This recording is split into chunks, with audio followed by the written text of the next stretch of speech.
Hello everyone, welcome to this community of very beautiful people who create, express and see beauty in many aspects of our lives. My name is Chimi Kankari and my aim for this channel is to expand the perspective of beauty, to share with you all my yearly beauty challenges and beauty journey, and to also share with you all the products and the habits I use in my yearly journeys. In today's video, I'm talking about shampooing the hair and how you can use shampooing to grow your hair longer. As you all know, for this year, one of my beauty challenges is to grow my hair longer.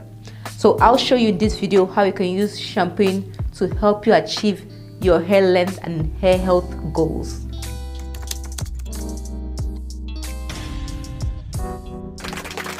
First question for everyone watching this. Do you believe that you can grow your hair to your predetermined length? Or do you believe that every person of African descent can grow their hair long to whatever length they choose and to whatever length that they can manage? If you believe so, then I applaud you, because that's the first step towards growing hair, is just believing. So now stay tuned as I show you how I shampoo my hair to achieve the length I currently have. In this video, pay attention because I will share with you all 3 fun facts about shampooing. The first question that some of you might have is this: what is shampoo and what is its purpose?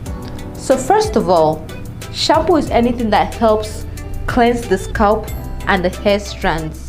The purpose of shampooing is to help create a cleansed environment for the hair to grow. 2, shampooing prevents the buildup of hair products and minerals on the hair.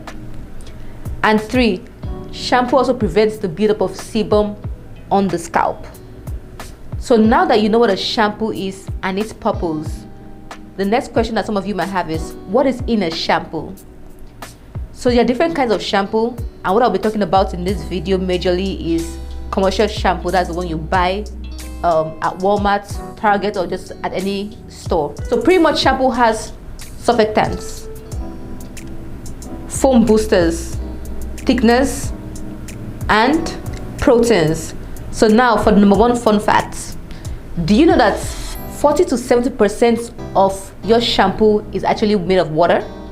So imagine this: you buy a big tub of shampoo and then 40 to 7% of the shampoo is water.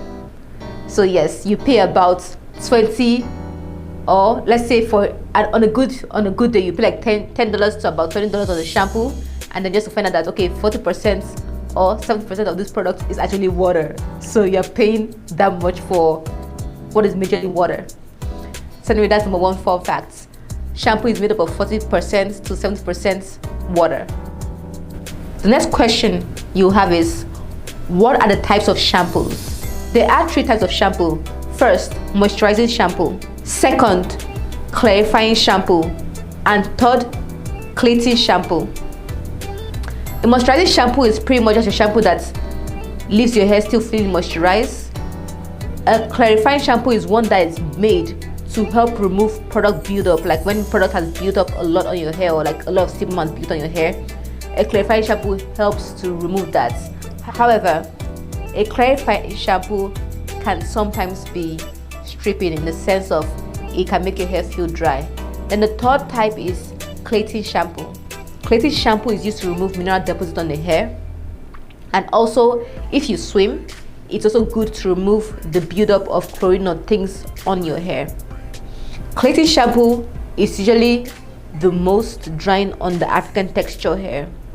However, I still recommend that people who live in areas of hard water use chelating shampoo at least once in 2 months to help remove buildup of mineral deposits that come from the hard water on the hair. So the final question here is, what are the methods of shampooing?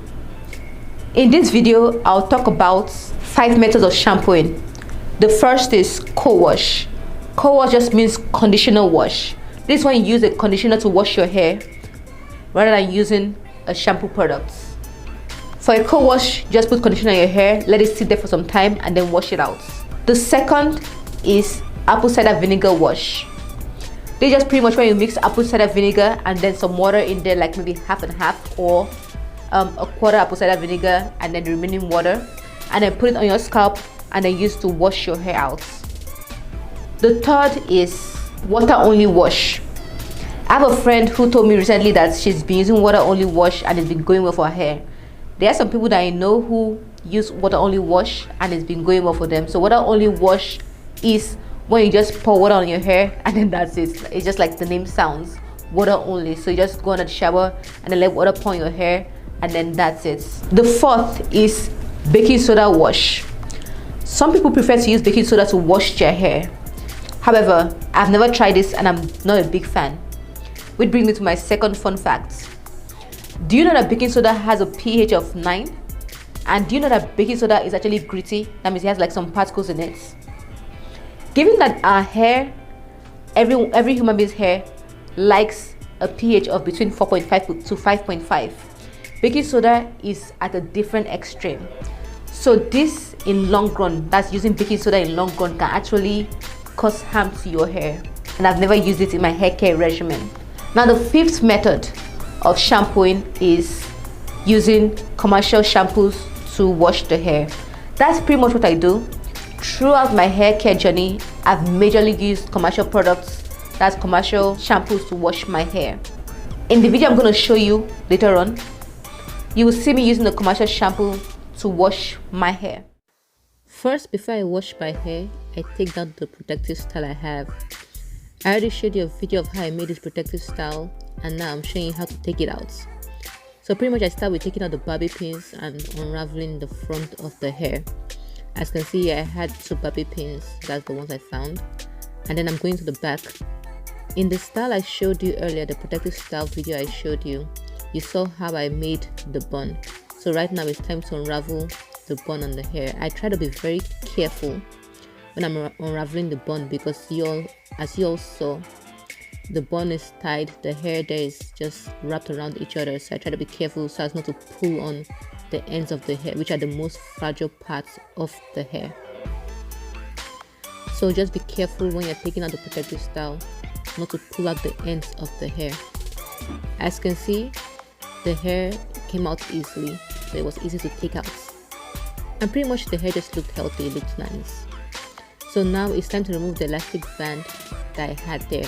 I showed you in the previous video of the protective style, the elastic band I used. Now in the shower, I pretty much let the water saturate the hair. At this point I haven't added any shampoo to my hair, I'm just letting water run over the hair, making sure the water saturates the hair, given that I haven't moisturized my hair for the whole week since it was in that protective style. I actually found a bobby pin still in my hair, so this process helps because before I get the shampoo in the hair, I saturate my hair with water and then do a slight detangle. And once the hair is saturated, I part it into different sections. So I don't wash my hair as a whole, I wash my hair in sections. Now this is the shampoo I use and I've shown you this shampoo in a previous video. This shampoo is not necessarily special, it's just paraben free and sulfate free shampoo. So I chose it, so it's not necessarily a special shampoo, it's just a shampoo that I found that was sulfate free. So what I do here is I focus on the scalp. I put the shampoo on the scalp and massage the scalp while I'm shampooing. As you can see, I don't put the shampoo on the ends of the hair, I just put it on the scalp and then massage the scalp as I'm putting it. And I use the palms of my hand to put the shampoo on the scalp. As you can see, as the water is running through my hair, the shampoo goes to the ends of the hair. So I don't need to put shampoo at the ends of the hair, I just need to put it on the scalp. And then the shower water is going to help me get the shampoo all the way to the ends of the hair. So just keep repeating the process. Put the shampoo on the scalp and then section the hair. Put the shampoo, slightly detangle, massage your scalp and then let the water from the shower put the shampoo to the ends of the hair. So this is pretty much what I keep doing for my hair. Once I'm done putting the shampoo in my hair, now time to rinse. So I release each section of hair and then rinse my hair out. So as you can see, I'm letting the water from the shower pour on my hair, and as the water is pouring on my hair, it's helping me push away dead hair that is tangled in my hair. And after I'm done rinsing out each section of hair, I then twist it back up. So I wash in sections and I rinse in sections. So as you can see, I'm twisting up the hair back since that section is already rinsed. I will go ahead and continue with the same process in the other sections. So unravel the twist, rinse it out well, and then twist it up again. So just repeat the process till you're done with the hair. After doing this shampoo method, your hair should end up looking something like this. Now I have a few questions for you, and please give me answers in the comment box below. First of all, what method of shampoo do you use? Second, from the method I mentioned earlier, what method will you try, or would you like to stick to your current method? And then third, what shampoo has worked best for you in your hair care journey? If you like this video, please click the thumbs up button, and then I'll see you in the next video. I am a new YouTuber, and my aim for this year is to get to above 1,000 subscribers. Please help me out in this goal by clicking the subscribe button